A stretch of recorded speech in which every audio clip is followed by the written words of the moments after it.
going on, ladies and gentlemen? It's your boy FarRock22M, aka Infamous Owen, Infamous_Owen on IG. Ah man, you know what's crazy? When you grew up in that era, which was crazy. Like, I was born in '85, right? So I grew up in that I wouldn't say it was the crack era. It was, but it wasn't like the height of it.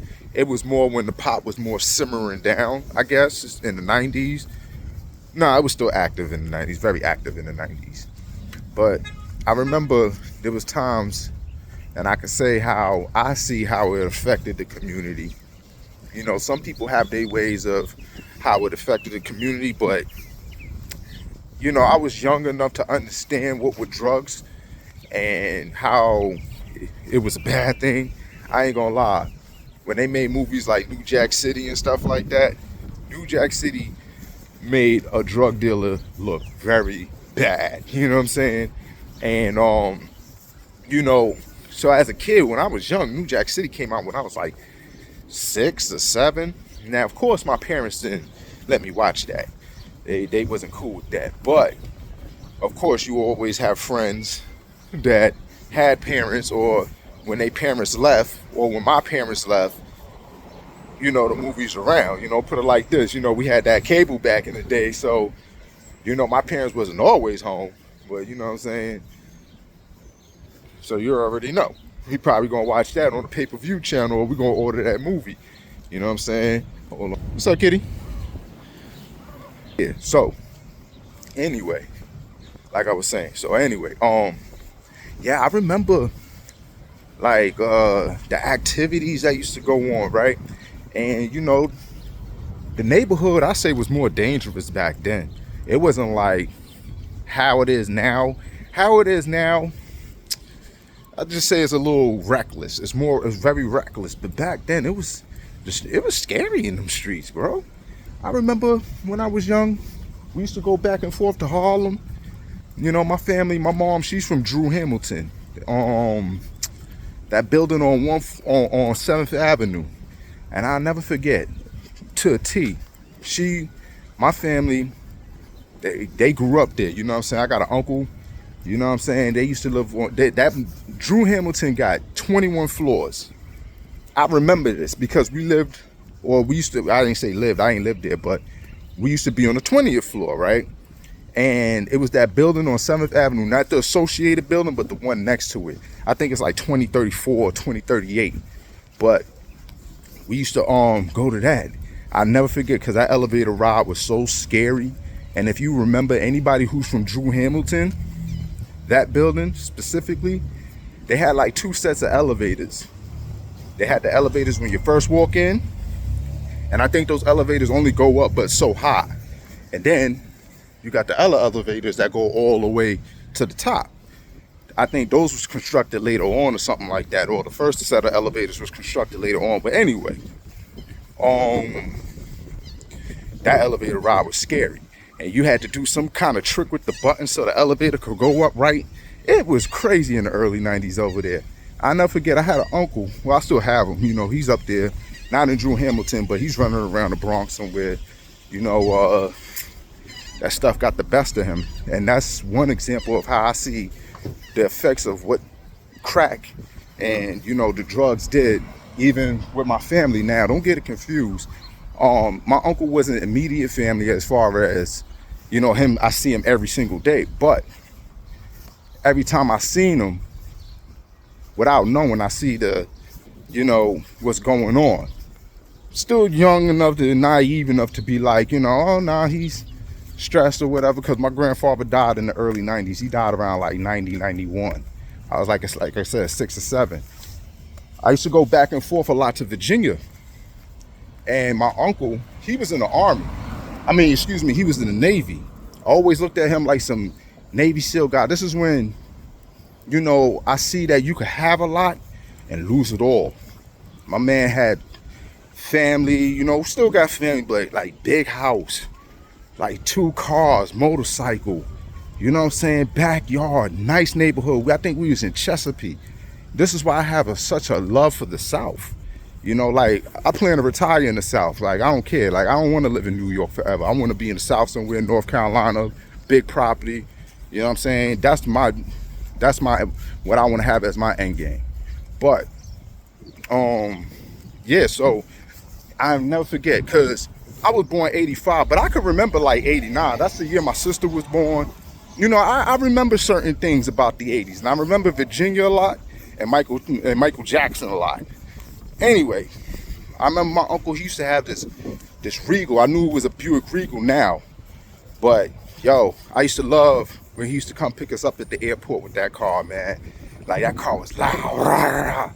Like, that was like a big thing, because my mom, she used to work for Pan Am back in the day, so we used to fly for free everywhere. We used to go to Haiti, we used to go to Virginia a lot. But anyway, when my grandfather died, we started focusing more on Harlem. Everybody basically went to Harlem. I never forget, right? I think the year was like 90, 91 or 92.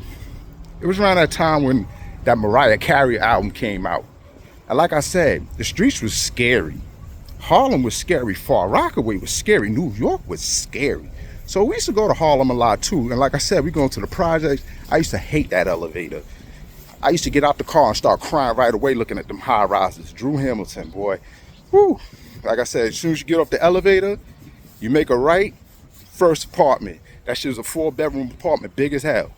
But anyway, like I said, so I just seen, like, you know, the effects of it. And I'll never forget, right? One time, me and my pops went there. We had to go handle some business up there, so we went to go check my uncle. And I remember we got in the elevator, and there was 2 bullet holes by the buttons. So, like, yo, you know, I kind of knew what it was, but I had to ask anyway. I'm like, yo, uncle, what happened? He's like, oh, they made somebody get on their knees and they shot him like in the back of the head type, you know what I'm saying, over a drug deal or something like that. So I keep thinking about New Jack City and all this other mess, and I'm like, damn, it's ruthless over here. It's ruthless out here. Don't get confused. Like, you know, to hear something like that, like, oh, it was over drugs, it was like, oh, man. So, you know, and as I got older, you know, like I said, I never played with that stuff like that.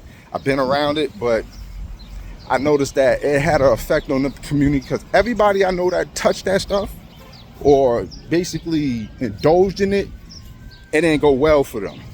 They had it for a minute, as far as like, even if they sold it, you made a couple of dollars, but there's not one person, well, let me not say that.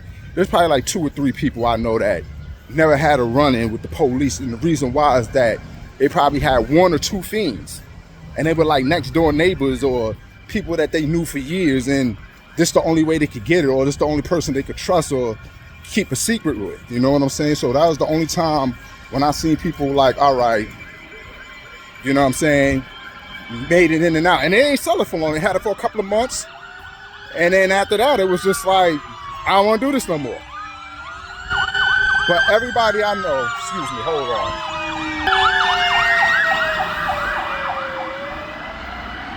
All that noise. But anyway,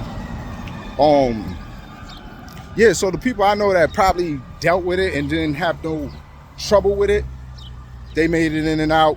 They had like I said, 1 or 2 fiends, maybe 1 fiend. They kept it around just in case they called, and they faded out just like that.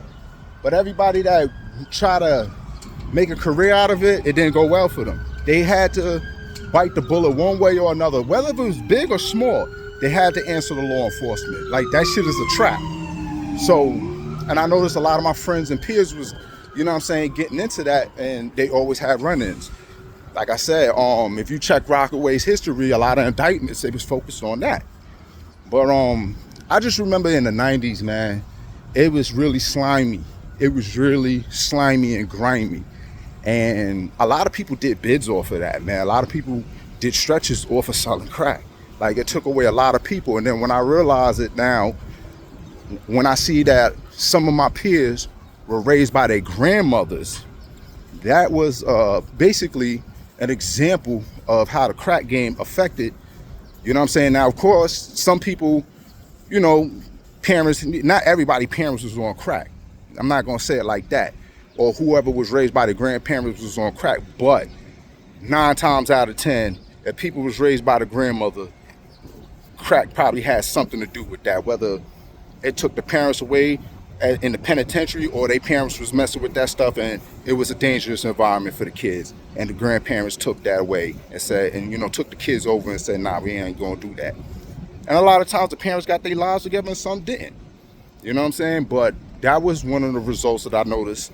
And then you have friends that you couldn't lend stuff to because they had parents that were stealing things. It was a whole lot that I noticed that was going on. And like I said, I was young when I really, started to notice. And here's the thing also, they didn't really hide nothing from us in the 90s. Like them drug commercials and stuff like that. Like that Bush era and that Clinton era was really in your face kind of era. Like they did not hide nothing. They was just like, drugs are bad. This is what crack do. This is your brain on drugs. They are not hiding that. Not even in the movies. Even some of the cartoons was crazy. You know what I'm saying? Like for real, like 90s was in your face. So you had to be aware, because most of the times, like now, I see it's like a badge of honor to be outside. But when you was outside in the 80s and the 90s, even the early 2000s, this is what you had to do. You had to be well aware of your surroundings. You had to know who was who and what was what and who was into what. You know what I'm saying? Because that was a way of survival. That was a way of, making it down the street. You had to know what was going on. And then, a lot of us, we was kids going into the schools, walking to school 6, 7, 8 years old. You know what I'm saying? Like, that's where it starts at, by ourselves, in groups, things like that. So you had to be well aware of the drug dealers that were on the corner. You had to be well aware of, what corners not to go to, what buildings not to step in, who to be around at a certain time and who not to be around. When certain people pop out, you like, oh shit, it's about to be trouble. You need to know these type of things. So, and as a kid, growing up in that era, it was just like, like I said, you was privy to it if you was really outside like that. And of course, you had kids that wasn't really out. They wasn't, how can I say, their parents were socially awkward. It's not like the kids were socially awkward. Their parents made them socially awkward, because we had friends like that where parents did not even let them outside like that. You know what I'm saying? And it's just like, yo, why he can't come outside? Damn, why he can't have company? You just keeping him away from the world. You know what I'm saying? And we used to see that a lot. So, and a lot of kids grew up that way, but most kids was outside. They wasn't like, you know what I'm saying? So, and like I said, being outside, you had to be very well aware of your surroundings. You had to know who and what was going on. Now, I ain't gonna lie, there was times where I couldn't go to a certain Chinese store because the drug dealers was on the corner. You know what I'm saying? You can't go to a certain bodega because the drug dealers is on the corner. Not because you're scared of the drug dealers, you're scared of what may come around them. You know what I'm saying? Because there was a lot of action sometimes around these dudes, police, probably rivals, all kinds of mess. So you had to be very well aware of. And now a lot of us grew up with that. So when we hear these people talk about, yo, I'm outside, we don't look at it like, huh? Unless you just ignorant and you stuck in a certain way, or you trying to be like the young niggas.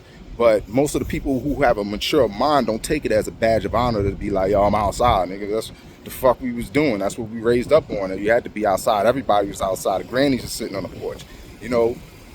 Like you think you're going to just kidnap a kid or something like that. It's not going to happen without the block chasing you. So everybody was outside, but you had to know who was who and what was what. And there was a lot of crack activity going on in certain neighborhoods. Now, certain places can mask it better than others, but a lot of homes were affected by that. A lot of people was locked up behind that. A lot of people did biz behind that. A lot of people lost their parents behind that. A lot of people lost their kids behind that. You know what I'm saying? Families bouncing, like we had kids that was in foster homes, bouncing out of foster homes, different schools. All of that was a direct effect of the crack era. You know what I'm saying? So, I guess that's why we had so many community centers and things like that, because they try to deter kids off of that. But I guess now a lot of those community centers ain't doing what they used to do. You know what I'm saying? Because we got a lot of kids running around out here acting a fool. Not all of them, but we have a lot. And it was like more than I saw when I was coming up. You know what I'm saying? Like everybody didn't want to be a gangster. Some kids just genuinely wanted to have fun. But now everybody want to be a gangster. But back in the days, that crack era, everybody wanted to make money. That's what it was about. you know, when we saw coming up, because a lot of gangsters had money. There's a lot of money being made. So a lot of us emulated that. We glamorized the money. We wanted the money. That's why a lot of people from my generation, we can get violent, but we want the money first. You know what I'm saying? We trying to get the bag first. You know, that's the main goal, not to, you know what I mean, cause some shit. But, you know, it is what it is. But yeah, that was just me talking, thinking about when growing up and seeing the effects of the crack in New York, and even FarRockaway, even when I was going to Harlem, it was different. It was different. And like I said, I used to just go to that one building in Harlem in Drew Hamilton. But just seeing things, we wasn't allowed to go in the staircase. That staircase was scary. We wasn't allowed to go in there. Man, shout out to Harlem, man. You know, I got a second love for Harlem. It's never a bad time to go to Harlem. I mean, if anybody hit me right now and be like, yo, what you doing? I'll be like, nothing. Yo, you want to go to Brooklyn? What part? We going to Williamsburg. All right. Well, we going to the Bed-Stuy, wearing style. What you handling out there? But for me, it's never a bad time to go to Harlem. Like if somebody say, yo, what you doing right now? Ain't shit. Trying to head to Harlem? Right now? Yeah. All right. Go to Harlem. You know what I'm saying? We out. That's it. I love Harlem. But, and my mom's from Harlem. My family, my second half of the family from Harlem. So, you know, it is what it is. But shout out to Harlem, FarRock. Like, share, subscribe, donate. Sandman O at Cash App. That's SANDMANO. And most importantly, like, share, and subscribe. And peace out.